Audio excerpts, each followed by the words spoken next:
So now we are down in the lower depths of your studio, your fabulous studio, and you have some works here that are on a different material for someone who works on great papers and all. You have some work on Yupo, which is a plastic, synthetic. Yeah. So can you talk a little bit about what you've done with it? Yeah, I started experimenting with it a few months ago, and it's called polypropylene, I think is what it is, and it's an inert plastic, but it takes the inks and the paints just take to it beautifully, and I work it in layers because it's more satisfying that way. I use a hairdryer in between, and it puddles a lot. It just, like this red. This is like with a hairdryer, it just puddles, and you keep building up on it, and it's really very vibrant. This one's mostly all gouache after I build up on it with a little bit of background. And this one is very different too. I started working over photographs that these were from the Legion of Honor. There was a show of Chinese gowns, and it's still there. It's just magnificent, the workmanship. And so I printed them on a Hanamule paper, which is a really good digital paper, and it has a lot of depth to it. It absorbs the ink and the paint very nicely. So I invented this piece based on what's underneath it, and I was able to let go of what was not really mine, just was more the form of the gown, and work on the composition and the lines, and it was really satisfying. I've done a whole folder of these. I love doing them. And then I was away this weekend, and I discovered that I could do the gouaches the same way without having anything underneath them. And it was a way of really letting go of subject matter and kind of working as it came along rather than planning something out. Like if you plan out a drawing, like I'm going to do this figure and I'm going to do it this way, then it's like all the magic goes out of it for you. Whereas if you do something like this and you ignore, there's nothing to ignore because you have a blank slate just like on a big canvas. So that was very nice to do. So I have some questions, because I'm looking at the translucence here of the materials and the opacity of the others. So are these inks or watercolors, and these are gouaches, or what are the materials you're using? A lot of these are acrylic inks, these bottled inks, the same as I showed you upstairs. And then the black is probably permanent India ink. I use that a lot too. And the thing is, all of these materials will wash off the Yupo if they're still wet. The India inks, you have to kind of scrape off. But all the gouaches and everything else that's generally water soluble will come away. And it's really neat because you can spray the paper and you can blot it, and it's really sensitive to all your mark making. So again, with these materials, you're not using any fixative over the surface? No, I think that they suggest if there's a chance that it might get wet, that you should, like if it was given to someone, I probably would spray it with some spray fixative before, or some clear coat varnish, either one. Yeah, same with these. There's a soft surface of them. Yeah. They would do that. So, how different are the inks you're using from the inks you're using when you're printing on the press? Oh, very different. They're the inks you're using on the press are really. I'll just get out two and show you. They're very thick.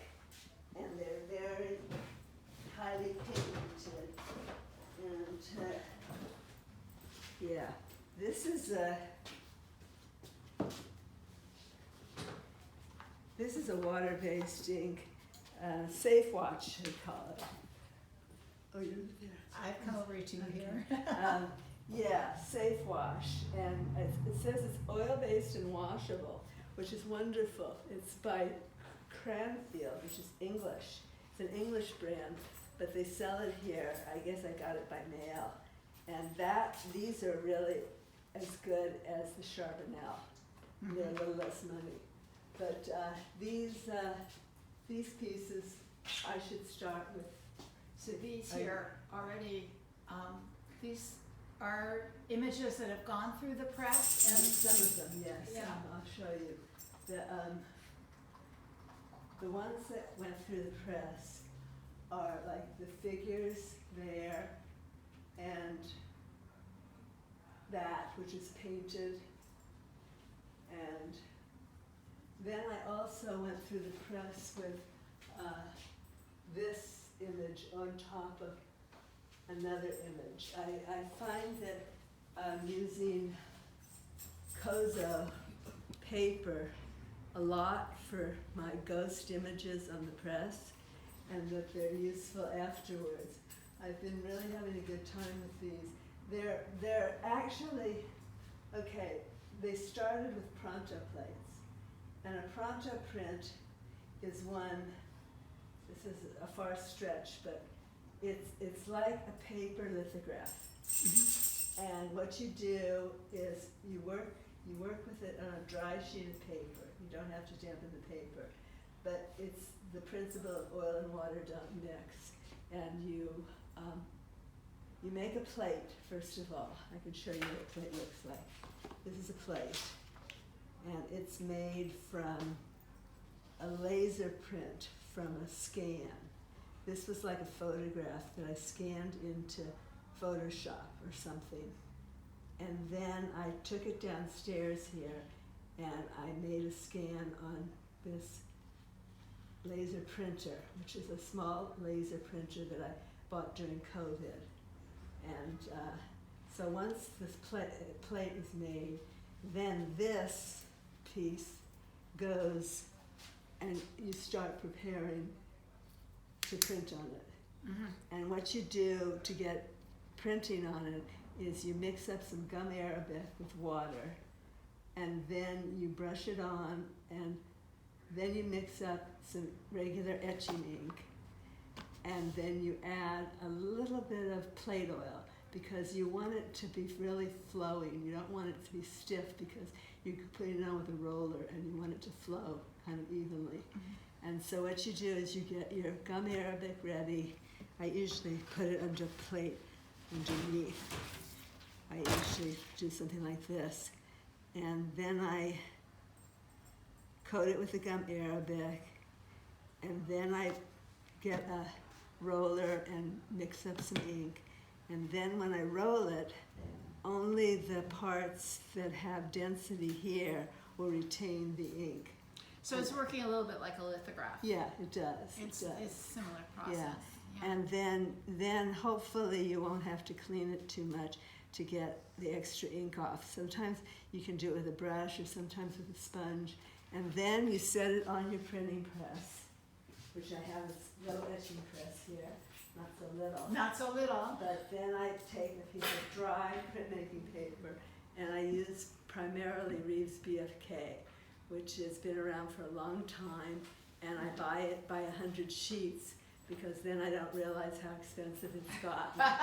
It's ridiculous how much it is. It's twice as much as it used to be, for 100 sheets. Yeah. So it used to be like, oh, $2 a sheet, keep printing. But the $4 a sheet, even by the 100. So anyway, I put down the pronto print, which is from a drawing that I made. And this little orange one is from a drawing I made. And yeah, so I mix, this is actually interesting, this little one on the transparency plastic is what the image was originally printed on upstairs on my regular computer after I took it from the sketchbook. And then this is what's put in to the laser printer, because you go from a transparency to a print, and it holds a lot of information for you. I have a question about the layering that you're doing. Yeah. So is this just like a chine-collé that you're putting it through Yes, the press? yes. There's no actual adhesive there? It's just No, going through the paper I bead? do have to put glue on You do the have to back. put glue. Okay. Yeah, and I use a very thin coat of the, it's tricky. I use a coat of the archival white glue, and I try to put it on with a brush really evenly, and then lay it down on the actual print. And then I sometimes hand wipe it with pressure or a rolling pin, but it's actually best if you go back in the press and do another roll. And then the other stuff is drawn on that squash on top, and that's a little collage up there. So they're really exciting to me because I love these monumental shapes like the columns and the rocks and things that I don't normally use. And here's one of Gandhi. Gandhi. Yeah, I was going to see how that worked. A friend of mine. Yeah. And yeah, they're very exciting to do.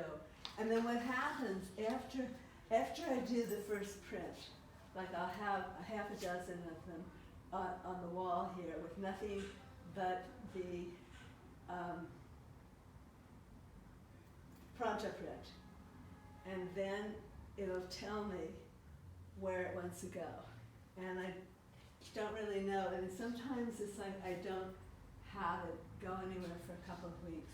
It's like I don't know what kind of energy I want it to have. All I know is that I want it to be something substantial. Like this one has the one purple figure, and I think he's dominant because of his size and the color itself. And yeah, they're really mixed media with lots of fun things. Extraordinary. This is Fun. fantastic. And yeah, and then there's always the traditional ones here where I just started drawing one night. I wanted to see what it was like to use some charcoal, because I hadn't used charcoal in a long time. And then I wasn't completely satisfied with it just being charcoal, so I added some pastel and some other stuff, some ink, and I think I went overboard. I think it was better before. I think it was really a much better print before.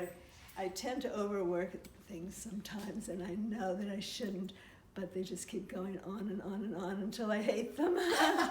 Or until they have a Yeah. marvelous life of their own that's Yeah. just beyond us. Yes. Thank you so much, Livia. Thank you, Jan.